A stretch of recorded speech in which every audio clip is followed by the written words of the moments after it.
Hi guys, this is Cindy at Cindy's Place, and I uh, I don't know if I have this right. I hope it's not too dark, but it, I'm using my phone, and when you're out on a sunny day like this, your phone kind of blacks out a little bit, and you can't really see what you're getting.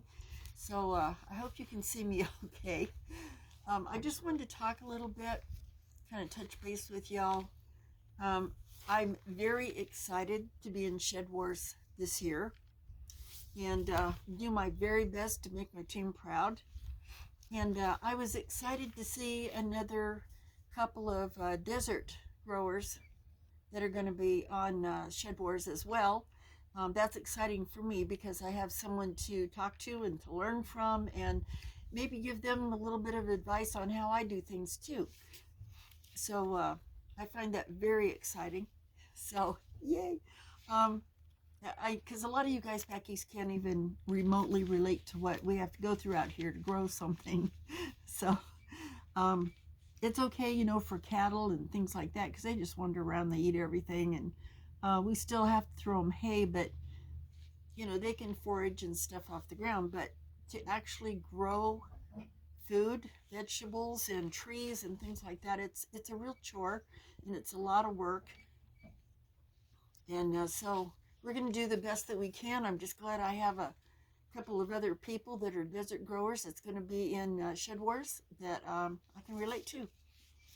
I wanted to talk to you a little bit about the problems and the suggestions that I have for growing plants in the desert.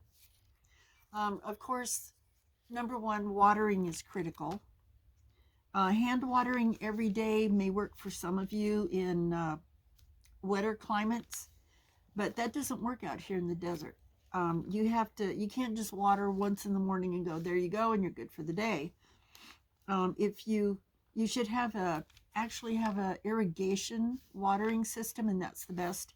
And I put one in last year for my garden, and it's worked out quite well. And I always water in the middle of the night because the temperatures are lower in the summer in the middle of the night, and the ground holds the water, and it doesn't immediately evaporate. If you water in the middle of the day, you're going to burn your plants, and the water it's gone as soon as it hits the dirt. And plus, if you hand water, if you skip a day, it could be disastrous, especially in the summer and in the heat. Proper sun. Even if it says full sun on the packages of vegetables, that doesn't mean the same thing in your sun and the desert sun. Many plants need sunshade out here in the desert areas, the vegetable plants I'm talking about mostly. Because if you leave them, a lot of the plants in the full sun, I mean, there's some that take it well, but for the most part, you have to have some kind of shading. Like I have my herb garden located under a row of trees so that the trees shade the herb garden, but yet they still get the morning sun. So that works out really well for them. And I have a greenhouse, and I put shade cloths up in the greenhouse. Shade cloths are very beneficial. It reduces the light, so this can be a good or a bad thing depending on the plant that you're growing. Some plants need a lot of light, so you don't want to get a shade cloth that's very heavy, like 75%. I use a 45% shade cloth because they still need to get sun, but they need to have, a little bit of that sun curbed a little bit so they don't get fried. Especially in a greenhouse, because it does get quite warm in a greenhouse, as you know. And when you have 110 degrees Fahrenheit outside, the greenhouse can cook everything if you're not careful. I've installed 2 fans in my greenhouse, one in the front and then one at the other end in the back. And I've got the fans, they're regular box fans, and I've turned them around backwards so they suck all the hot air out. And it still gets pretty warm in there, but that's a way of venting some of that hot air out. And I have another fan oscillating fan that just kind of blows the air around in there. Soil is one of the most critical factors when you're growing in the desert. Desert soil is pretty bland of nutrients. You can't tell it by all the sagebrush and the crap that grows out here, but the grasses and the sagebrush out here require almost no water. And they live on very little. Succulent plants do well in the desert. Like you could grow aloe vera in the desert, but you have to give it some good soil. Because it is very dry and it's very not wet. It's very dry and very non-wet. Very little precipitation. So, but the succulents, of course, in that case they do, and that would include, that's why you have so many cactus varieties in the desert, because they don't really need much moisture. They're actually succulents, and they can go for a very long period of time without water. And then when they do get water, if it rains, then they suck that all up. And actually, they're a good survival thing to remember in the desert too, especially with barrel cactuses, because they do hold water, and you can eat the meat of the inside of the cactus. Not all cactus are edible, but the barrel cactus is pretty much a lifesaver if you're caught out in the desert and you need liquid. So if you can just remember that, if you're going to be in the desert. And up here in the high desert where I am, and where our other YouTuber is, I believe, our other Shed Wars person, we're both in the high desert, so we don't see a whole lot of cactus. I mean, there is some, but most of the great variety of cactus would be in like the lower elevations, in the real arid part of the desert. We still get the heat. We get over 100 degrees in the summer all the time. The winters, but we do have, amazingly, we get scorching heat in the summer, and then in the winter we do get snow. And so we kind of have seasons, but it seems like it goes from intense heat overnight immediately to cold. And right now it's been fluctuating. Of course the wind is starting to blow now, just because I'm sitting out on my porch trying to do this, and it wasn't blowing all day today. It's been very still. My luck. But and then this spring's been kind of different. It usually goes from cold and immediately you're hot. We did have a spell where it went up to like 80 degrees, 70 and 80 degrees for a couple of weeks, and then all of a sudden, bam, snow. So the weather's it's wonky everywhere. This is unusual. We called it our fake spring, and now the winter's back, and then hopefully next month we'll start getting our real spring. But like I said, the soil is not good in the desert. As a rule, the soil is very barren of any nutrients. It doesn't hold water well, and well, like with my property, when it rains, it turns to quicksand for a day or two, and then it's dry. It's gone.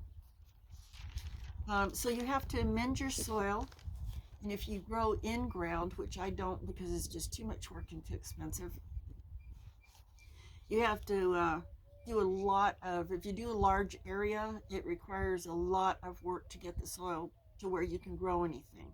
And then every year you have to keep, going over that and going over that, because the desert is not forgiving. And if you might fix it one day, but by the next spring, it's just taken back over again, and you got to start all over again. And because we get so much wind, it blows that real fine powder dust and sand right over everything that you've done. So it's almost wipes out what you did the year before. So I can't afford all that. So what I do is I grow in containers. I do have some raised beds, but most of my growing is in containers in the greenhouse, because we get real high winds in the afternoons in the summer that practically destroy your plants. I've had, excuse me, sorry. I've had my corn completely flattened in one afternoon and just broken because of the wind. I'm putting up a fencing. It's kind of a hodgepodge thing because the expense of wood now. I'm having to scavenge and use what I can to put up a windbreak and fencing around my garden, so hopefully it'll cut some of that wind down. Let's see.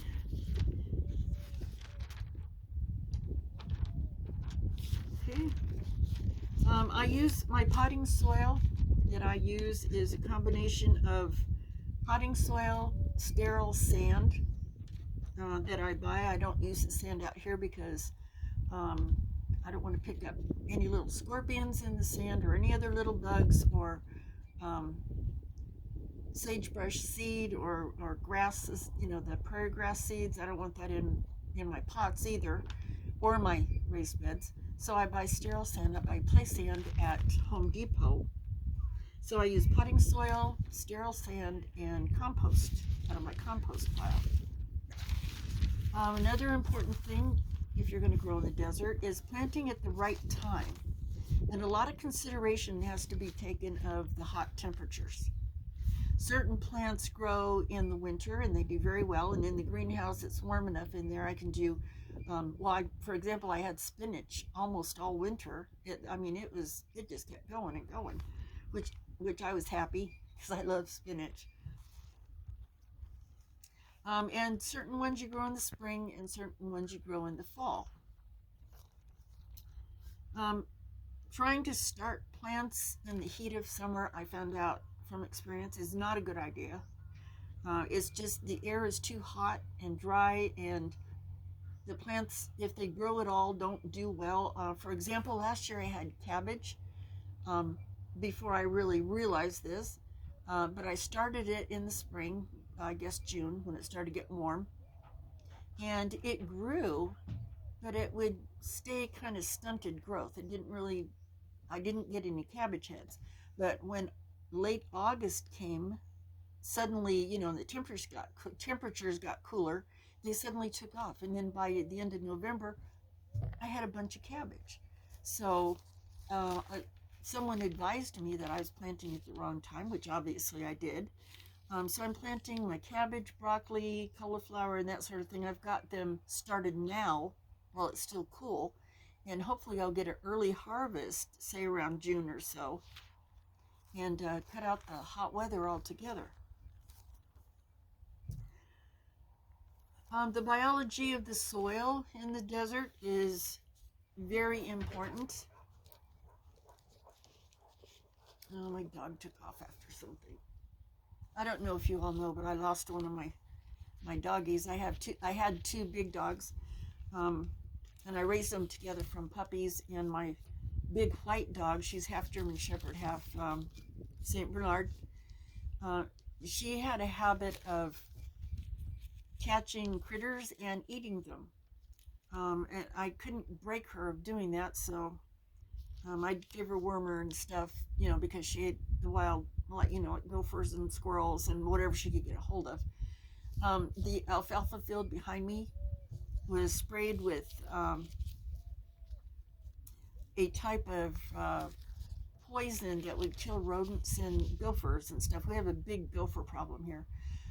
And evidently we believe that she ate something that came over from that field that had been poisoned, and it got her too. And so it was a pretty sad thing. And then my other dog, my big black dog, he's really missing her. It's really sad to watch him. So I just got to watch that. I'm getting cow delivered tomorrow, so I've got hay coming in, and I've got my gate open down by the road, and I was hoping he doesn't take off and run out there. I think he's still on the fence. Anyway, back to what I was saying. The biology of the soil in the desert is very important. You have to keep a bit of a biology in your ground, no matter where you grow. and that would be, you know, the microbes. The fertilizer has to have microbes in it to get into your soil, to make the soil rich. And, you know, not only the nutrients, but your soil is full of little creatures, little microscopic creatures, and that's important to keep a balance in your soil as well. I use a compost tea to fertilize made of chicken manure, which actually assists in supporting those little microbes in the soil. And I'll be showing you how I make my tea. I did a couple of years ago when I was in Shed Wars. I showed you how I made my chicken soup. I call it chicken tea. I use my chicken manure. I put it in a bucket, let it ferment. Oh, and here's an airplane. Overnight. You can't win, you know. And then let it sit overnight or a couple days. You know, let it really soak into the water. I put it in a bag though, so it's not just loose in the water. And then I just take the bag out and I use the tea, or the, you know, the compost tea that's left, and I just pour it in my plants. And that's how I fertilize most of my plants. In extreme heat conditions, the weekly feeding of fertilizer to supplement plant growth through the stressful heat times is essential. I water every week, once a week. Not water, but fertilize once a week, every week in the summertime. Not so much in the winter and in the spring, because they can do fine. But in the summer, it's like the heat just drains everything out of, especially if you're gardening in containers. And being that, you know, you have to be careful because the containers most of the time are black. I have painted several of my containers white to help deflect some of the sun and the heat. But a lot of my containers in my greenhouse are still black. What you doing, Hachi? And so I have to make sure to fertilize them every week and keep the soil damp. So it's important to remember that. Proper plant spacing. If you plant in the ground, if you're able to plant in the ground, or even in containers, it's important to have as little soil in the sun as possible. You don't want any more soil exposed to the sun than you possibly can.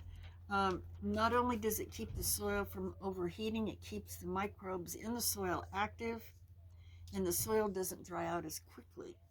The microbes that are in the soil, you know, it's like any creature. You know, you get hot, you get lazy, you're like, ugh, I can't move, I'm just too hot and miserable, and the microbes do the same thing and they stop working. So you don't want that. So you want to keep your pots, if you're growing, like my son is growing in rows, he's growing in ground, but he's in an area where he can do that. And I told him, you know, make sure not to plant his plants too far apart. You know, plant them close enough together, especially the bushing kind, like the bush beans, things of that nature, so that they can shade the ground as much as possible. And those are my tips for growing in the desert. I hope you enjoyed that. Kind of give you an idea of a little bit of different things that we have to do when we're growing in the desert areas. I wish that vegetables could grow as well in this crappy soil as the desert grass and the tumbleweeds and the sagebrush and all the garbage stuff that that I have to constantly mow down. Grass has a hard time growing here because you have to, you know, you treat the ground. If you want a yard, you got to treat the ground and bring in soil, and then bring in, you know, you roll out the grass, you know, long rolls of grass, or if you use seed, you know, it's a lot of work. And I used to have a yard in my front yard. This is the back. I used to have a front yard, and I actually was successful in getting the grass to grow, and it looked great. And I went on vacation, and my older son came out to take care of the animals and stuff, but he did not water. So when I came back, I was gone for 2 weeks, and I came back and my yard was absolute toast, and it was fried to crisp. The roots were dead. I mean, it was just miserable. So, and I had to water twice a day when I had the yard because all the water would just evaporate almost as quick as you put it on. And that's using a lot of water. I'm fortunate in that I have 2 wells, so I don't have city water. I don't pay for any water. I just use what I need. The only cost it is to me is like if you have a well pump that goes out, that's very expensive to have that replaced. But those usually go for several years before you have to do anything to them. And my water is free, so I water as much as I want. I don't really worry about it. So that's one nice thing I have here. And most of my neighbors around me, well, actually all my neighbors around me have wells, and my sons have wells on their property. So it's nice. That's one bill we don't have to worry about. But I did replace a pump, and holy cow, was that expensive.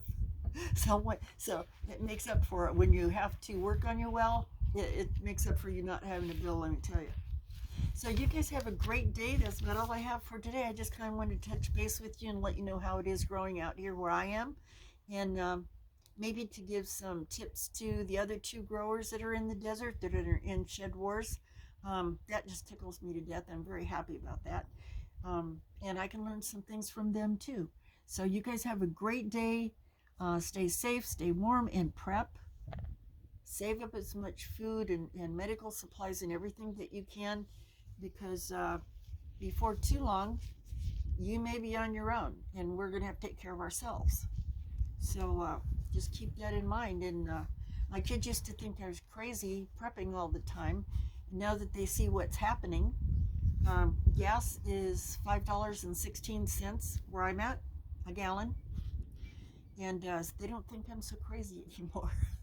Actually, all my children now are preppers. So, yay. So we'll talk to you guys later. Take care. God bless wherever you are. And I hope you have a great day. And see you later. Bye-bye.